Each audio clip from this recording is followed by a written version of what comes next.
You fall asleep without much trouble. But then, sometime in the night, you wake up, and no matter what you try, you cannot get back to sleep. You lie there, eyes open, mind running, and the more you try to force yourself back to sleep, the more awake you feel. If this is happening to you regularly, there is a name for it. It is called sleep maintenance insomnia, and it is the most common sleep problem among seniors over 60. But here is what almost nobody tells you. In most cases, the reason you cannot stay asleep is not simply your age. It is not your mattress. It is not the temperature of your room. It is something happening inside your brain, a learned pattern that has quietly developed over months or years without you realizing it. And once you understand what it is, the fix, while it takes some effort, is something you can begin tonight. Let me explain. There are two main types of insomnia. The first is sleep onset insomnia, difficulty falling asleep in the first place. The second, and the one we are focused on today, is sleep maintenance insomnia, the inability to stay asleep through the night. Among seniors, sleep maintenance insomnia is the most common type, affecting between 50 and 70% of those with sleep complaints. Research confirms that elderly patients are more likely to suffer from chronic insomnia characterized specifically by difficulty maintaining sleep, rather than difficulty initiating sleep. So if you fall asleep reasonably well but cannot stay asleep, you are in the majority among seniors with sleep problems. And importantly, this specific pattern has a specific cause that is very well understood by sleep researchers, even if it is rarely explained clearly to patients. Here is the core of what I want to share with you today. The number one reason seniors cannot stay asleep, beyond the biological changes of aging, is something called conditioned arousal, or sometimes called hyperarousal. Let me explain what this means in plain language. Think back to when your sleep problems first started. Perhaps it was a stressful period, an illness, a loss, a period of worry or anxiety. During that time, you lay awake in bed, night after night, unable to sleep. Your mind raced. Your body felt tense. You watched the clock. You worried about not sleeping. Here is what was happening neurologically during that time. Your brain was beginning to associate the bed, the very place meant for sleep, with wakefulness, worry, and frustration. Over time, conditioned arousal developed. The bed, once a reliable cue for sleep, became associated with being awake. This is a well-understood process in brain science. With more time spent in bed not sleeping, anxiety increases and promotes tension and frustration. Over time, the relationship between the bed and anxiety strengthens, leading to what researchers call conditioned insomnia, where the bedroom itself becomes associated with wakefulness and frustration. Think of it this way. If every time you walked into your kitchen you felt anxious and tense, eventually just walking into the kitchen would trigger anxiety. Even if there was nothing there to be anxious about, the room itself becomes the trigger. The same thing happens with your bedroom. When people with insomnia engage in activities in bed that interfere with sleep, reading, watching television, checking phones, worrying, they establish the bed and bedroom as conditioned stimuli for wakefulness, not sleep. And this explains something that many seniors find baffling. They can fall asleep on the sofa watching television with no problem, but the moment they get into bed, they are suddenly wide awake. It is not a coincidence. It is conditioning. This conditioned arousal creates a vicious cycle. Worry about not sleeping triggers hyperarousal, which prevents sleep, which creates more worry, which deepens the arousal even further. Over months and years, this pattern becomes deeply ingrained, and no amount of willpower breaks it, because the problem is not a lack of effort.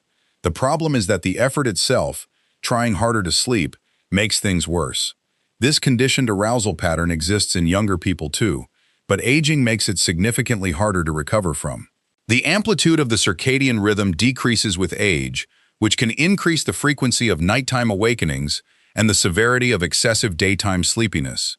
This means that older adults are already waking more frequently during the night due to biological changes, and each of those awakenings is another opportunity for the conditioned arousal response to fire. Additionally, more than 50% of elderly people have some form of insomnia, yet it is typically undertreated, and non-pharmacologic interventions are significantly underused by healthcare practitioners. This means that most seniors who struggle with sleep maintenance are either given sleeping pills, which treat the symptom but not the underlying pattern, or told it is simply part of aging and nothing can be done. Neither of those things is accurate. And that is exactly what brings us to the fix. The most evidence-based, non-medication approach to sleep maintenance insomnia is called stimulus control therapy. It is one of the core components of cognitive behavioral therapy for insomnia, known as CBTI. CBTI is recognized as the gold standard treatment for insomnia disorder in adults, including older adults. CBTI produces results equivalent to sleep medication, with no side effects, fewer episodes of relapse, and a tendency for sleep to continue improving long past the end of treatment. Controlled studies found average reductions of 19 minutes in sleep onset time and 26 minutes in time spent awake after waking during the night. And the most powerful component of CBTI for sleep maintenance, insomnia specifically, is stimulus control, the process of retraining your brain to associate your bed with sleep instead of wakefulness. Stimulus control was developed by sleep researcher Richard Boutsen and is designed specifically to strengthen the bed as a cue for sleep and weaken it as a cue for wakefulness. Here is exactly how it works, and what you can begin doing tonight. Rule 1. Only go to bed when you are genuinely sleepy, not just tired, not just because it is your usual bedtime. Wait until you feel actual sleepiness, heavy eyelids, a slowing mind. This increases the probability that you will fall asleep quickly once you get into bed, and begins rebuilding the association between bed and sleep. There is an important distinction between fatigue and sleepiness. Fatigue is physical tiredness. Sleepiness is the neurological urge to sleep. Wait for the second one. Rule 2. If you wake up and cannot get back to sleep within 15 to 20 minutes, get out of bed.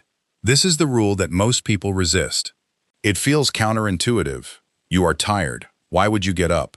But here is the science. If you are unable to fall back asleep within 15 to 20 minutes, you should get out of bed and do something relaxing until sleepy. This can be repeated as often as needed throughout the night. Every minute you lie awake in bed, frustrated and tense, deepens the brain's association between your bed and wakefulness. Getting up breaks that association. Go to a dim, quiet room. Sit calmly. Read a physical book, not a screen. Do not check your phone. Do not watch television. Simply sit in calm, low-stimulation activity until you genuinely feel sleepy again. Then return to bed. Rule 3. Use your bed only for sleep. The bed should be used only for sleeping, not reading, watching television, eating, or working. Every activity you do in bed that is not sleep trains your brain to associate the bed with wakefulness. This includes lying in bed on your phone, eating in bed, or watching television before sleep. Rule 4.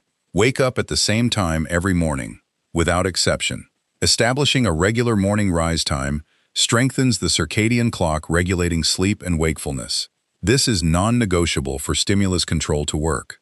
Even if you slept poorly, even on weekends, get up at the same time. Over days and weeks, this anchors your body's internal clock and begins rebuilding your natural sleep drive. I want to be honest with you about the timeline.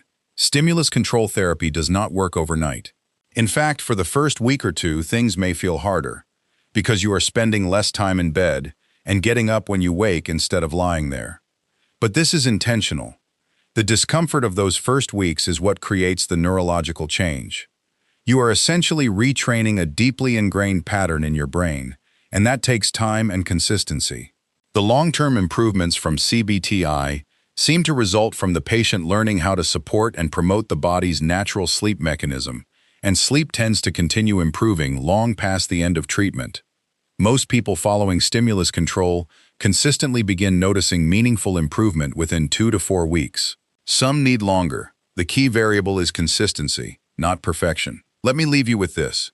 The number one reason seniors cannot stay asleep is not simply age.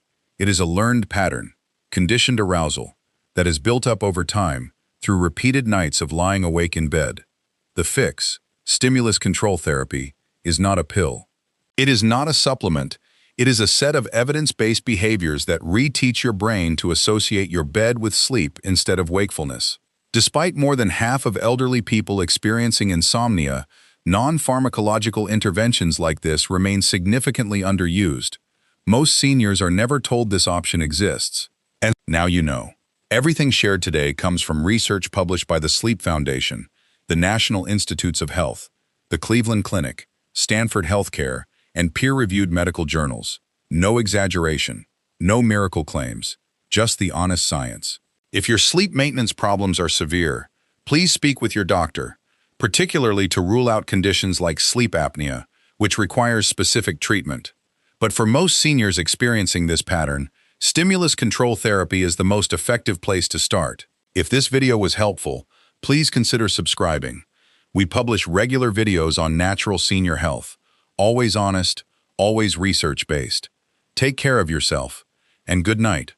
Subscribe for more honest senior health. No exaggeration, just real science. This is part of our Sleep Problems After 60 series.